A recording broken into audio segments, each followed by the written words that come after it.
Nathalie Ferrière, bonjour. Bonjour. Au Soudan, est-ce qu'on peut faire un état des lieux de ce dont on a besoin exactement actuellement? Et également en termes de quantité aussi, est-ce que l'aide à apporter est conséquente? L'état des lieux qu'on peut faire actuellement, c'est peut-être déjà voir ce qui était demandé par l'ONU au début de l'année, parce que l'ONU fait chaque année un appel à l'aide humanitaire pour le Soudan. Et donc en décembre 2022, elle demandait 1,480 milliard de dollars. Elle n'a pas ajusté pour le moment ses demandes d'aide en rajoutant ce qu'ils appellent un flash happy, donc un appel flash en fonction d'une catastrophe. Et pour le moment, seulement 260 millions ont été déjà financés, ce qui est relativement faible. On peut penser que ça augmente suite à la crise actuelle, parce que forcément, ça met l'emphase sur ce qui se passe au Soudan et sur les besoins du Soudan. Donc là, on peut penser que ça va faire un peu un effet d'appel auprès des donateurs, mais en même temps, les besoins vont sûrement augmenter vu que la situation s'est détériorée, que l'approvisionnement est beaucoup plus difficile aussi et que la situation en termes de sécurité alimentaire, par exemple, se détériore. Mais ça, pour le moment, l'ONU, qui chapeaute un peu l'aide humanitaire pour le Soudan, n'a pas encore chiffré ses besoins. L'aide humanitaire est spécifique au Soudan, elle est différente, sa configuration est différente des autres pays. Est-ce qu'on peut essayer de l'expliquer, synthétiquement? De ce que j'ai pu étudier, en fait, l'aide humanitaire au Soudan passe beaucoup plus par le partenariat avec l'ONU et par les appels annuels que fait l'ONU. Et donc, en fait, par rapport à d'autres pays, l'ONU a tendance à centraliser l'ensemble de l'aide humanitaire. Si, par exemple, pour 2022, on avait 76% de l'aide humanitaire qui est arrivée au Soudan, qui est passée par les organismes de l'ONU avant d'être redistribuée à d'autres partenaires locaux ou d'autres partenaires internationaux qui travaillent avec l'ONU.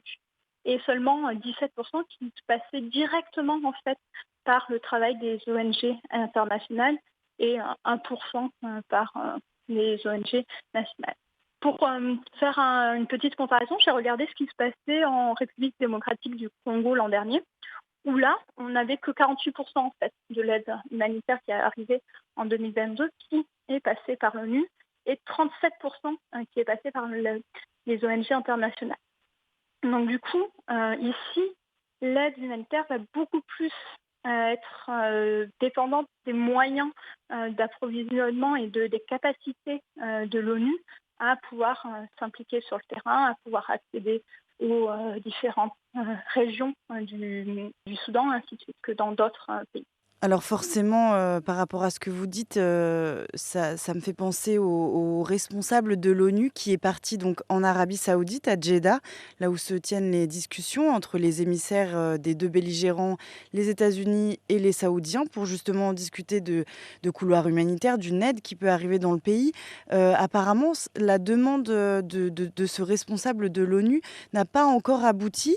Alors la question qu'on peut se poser, c'est qu'est-ce qui se passerait en fait si l'ONU était mise de côté dans les discussions de négociation pour une aide humanitaire? Si l'ONU est mise de côté, ça veut dire qu'on va devoir, dans un premier temps, dépendre des ONG internationales, notamment de la Croix-Rouge, de MSF, qui sont les principales organisations internationales qui ont une aide directe par rapport aux autres organisations qui travaillent avec l'ONU.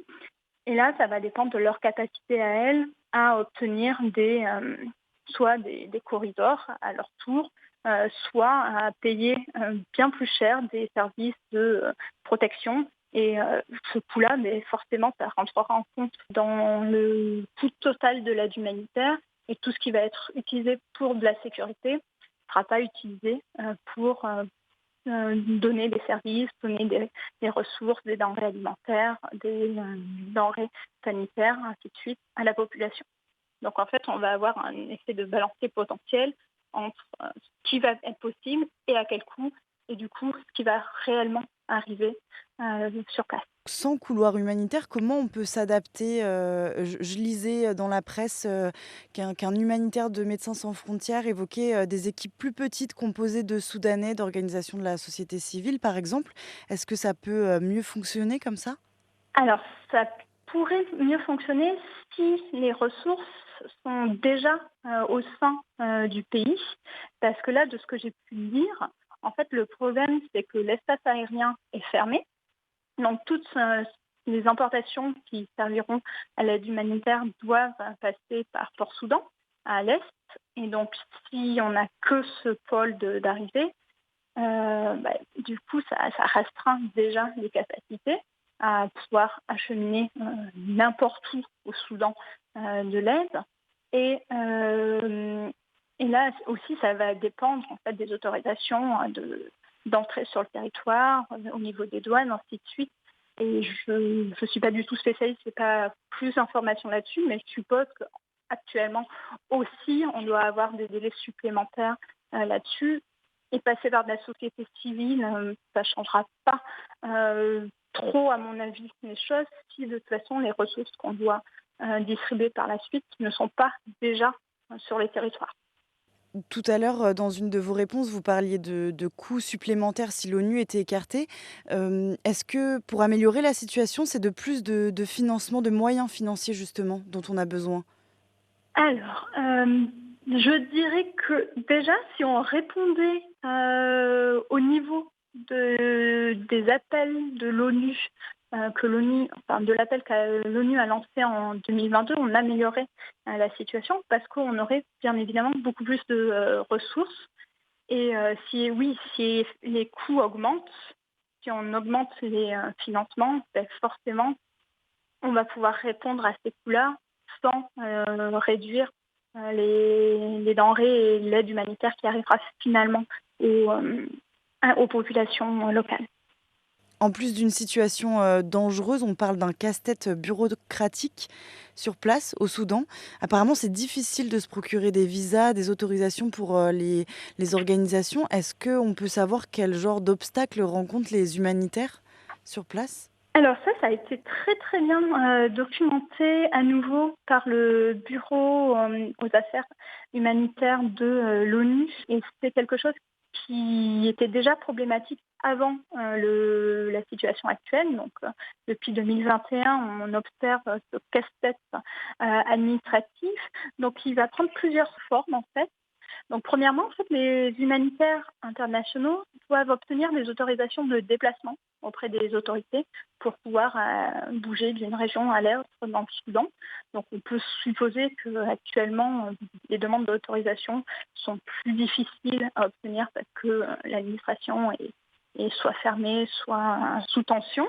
Ensuite, suivant les régions du Soudan, donc on va avoir des demandes plus ou moins détaillées à avoir. Donc on perd à nouveau de la flexibilité et de la rapidité dans la réponse, qui est un gros inconvénient quand on fait de l'humanitaire. Et enfin, il faut aussi avoir, donc ça c'était pour la partie personnelle et humain, mais il faut aussi avoir des accords pour certains biens et services de déplacement aussi ou d'entrée sur le territoire si ce sont des denrées qui viennent de l'étranger. Et donc tout ça, c'est des contraintes, des barrières à l'entrée et au déplacement qui rendent d'autant plus difficile le travail. Nathalie Ferrière, je vous remercie pour vos éléments de réponse et votre passage sur Médien. Merci à vous de m'avoir sollicité.